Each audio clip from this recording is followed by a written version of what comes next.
Very good afternoon, guys. Today we are going to explain the topic second law of thermodynamics. Second law of thermodynamics. Okay.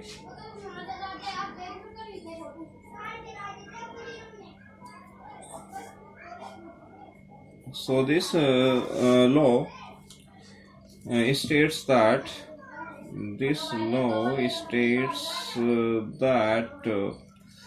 so many definition for this law. All the spontaneous reaction, all the spontaneous processes or reactions or naturally occurring processes are thermodynamically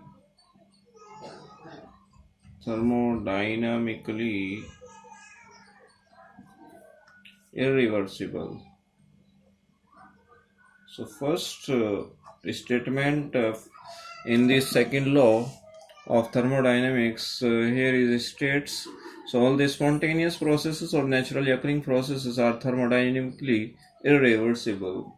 For example, I am trying to understand with the example, non-reacting gases, non-reacting gases, all the noble gases, I am talking about the noble gases, mix with each other to increase the entropy and enthalpy. Already you have understood by these two terms of the constituting molecules.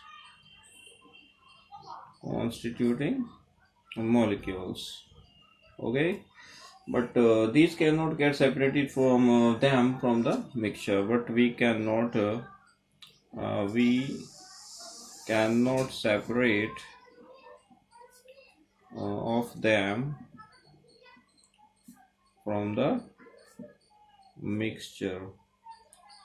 So first law says that all the spontaneous processes or the natural occurring processes are thermodynamically irreversible. Example, non-reacting gases, especially I am talking about the noble gases. When they mix with each other, so they increase the entropy of the constituting molecules, which cannot be separated from them from the mixture also, you can say. Okay, the first point from the second law. Now the second point, without the help of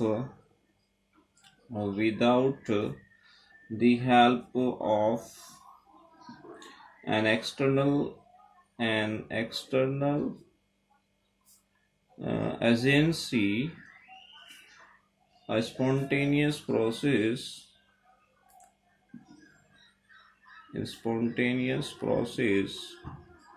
cannot be reversed. Okay, example, I am trying to understand you by giving the examples here. So heat energy, the heat energy can flow from a hot body to the cold body. It is with this statement, you are familiar with this statement. Sorry. So heat energy can flow from the hot body to cold body. Okay, you know very well. But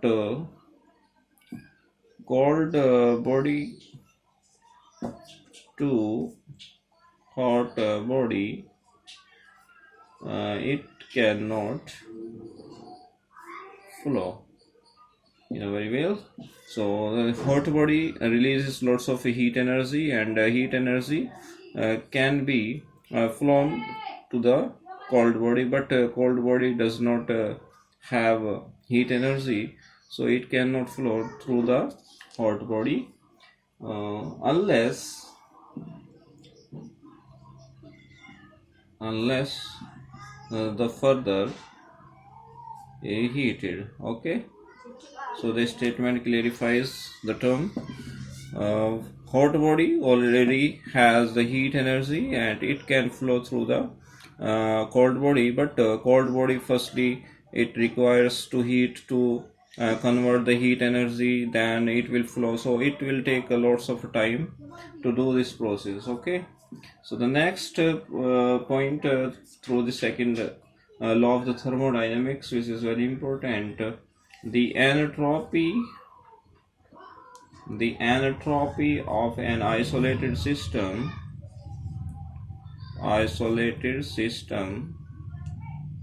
must increase if it is to be spontaneous in a particular direction.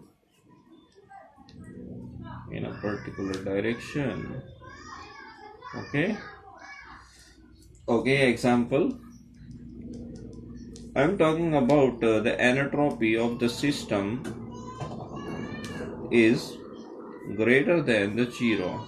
Okay, or you can say greater than the surroundings. Okay, so there is no exchange of energy is possible when the system is cut from the surroundings. So in this case we can say the entropy must increase.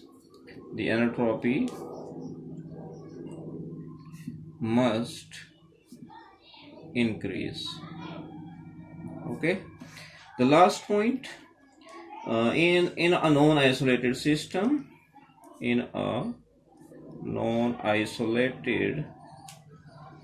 system, the total entropy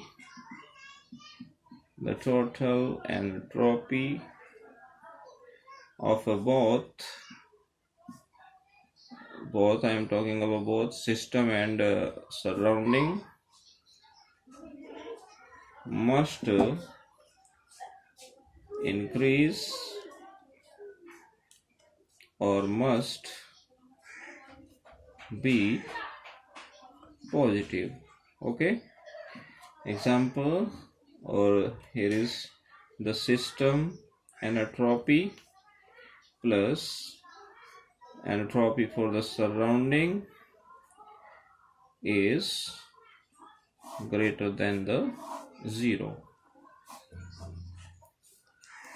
Okay, now the last point of this law, the total entropy of the universe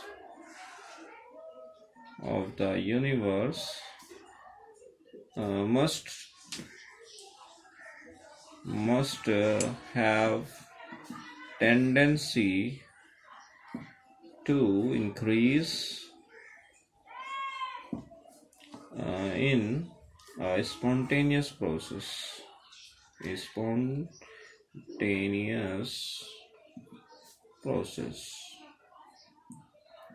So the total entropy, I'm talking about the total entropy, is equal to entropy of the system plus entropy of the surrounding is greater than the 0. So all these laws are stated in the second law of the thermodynamics. Okay, so after this brief explanation of thermodynamics, we are moving further in this chapter, and now we have another important topic, that is Gibbs free energy and free energy change. Okay, free energy change. So Gibbs free energy is important for the perspective of the 12th standard. In 12th standard you will face the question based on Gibbs free energy in the board examination also.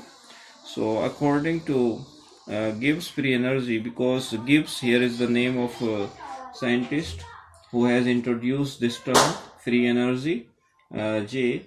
Willard Gibbs, the full name of this scientist who introduced the term free energy.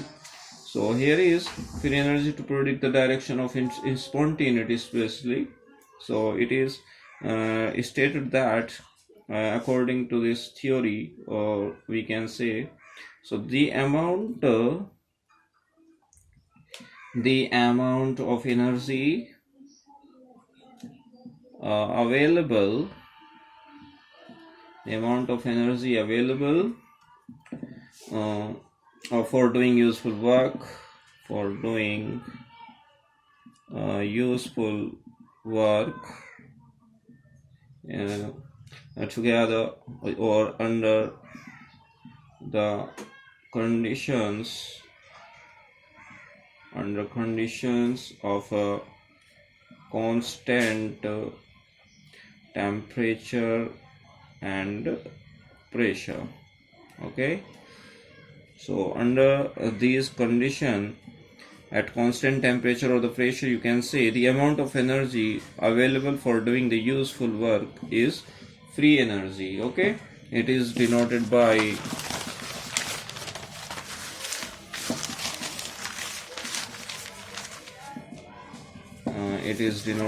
Z, capital G. It is denoted by capital G. Okay, so Gibbs free energy is denoted by capital G. So the Gibbs free energy or this energy is related to both enthalpy and entropy. Yes, entropy. So the expression of mathematically expression we can write here, free energy Z equal to capital H minus Ts. Okay, so here is the mathematical expression of a free energy is given by such type of equation. Here Z equal to Gibbs free energy, or free energy you can write. Okay, free energy, and H equal to enthalpy of a system, and S entropy of the system, and T, which we are very familiar with the T, temperature of the system on Kelvin. Okay, so change in free energy is more useful in predicting the direction of spontaneity, because the free energy is not so useful. Free energy is not very useful. Okay, so change in free energy denoted by delta G is more useful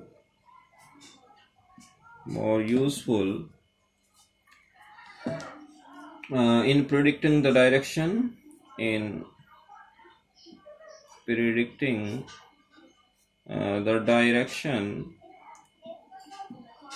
of spontaneity.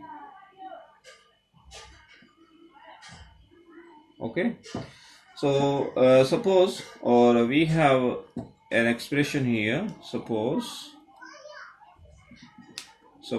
the system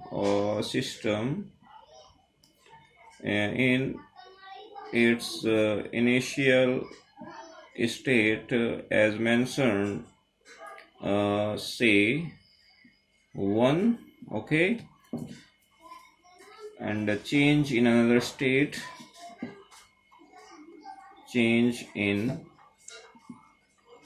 another state, say 2, at a constant temperature,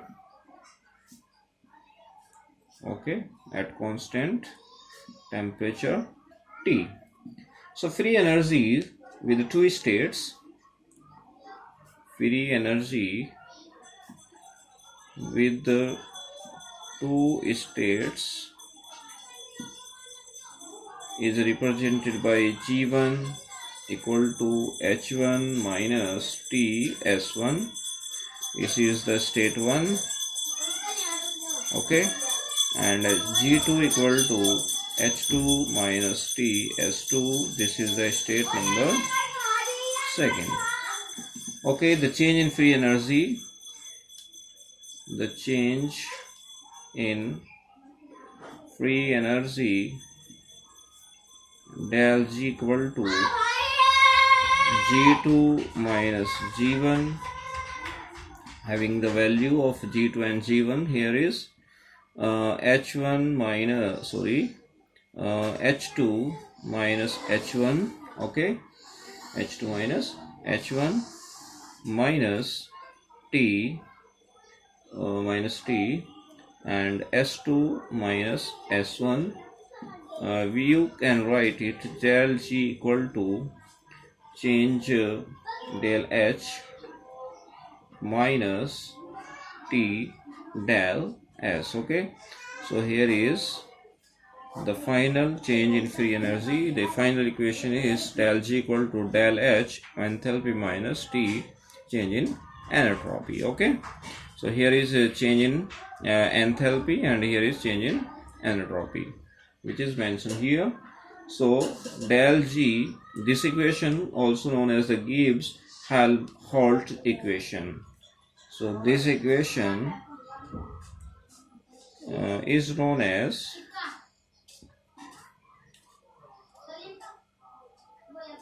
Gibbs Helmholtz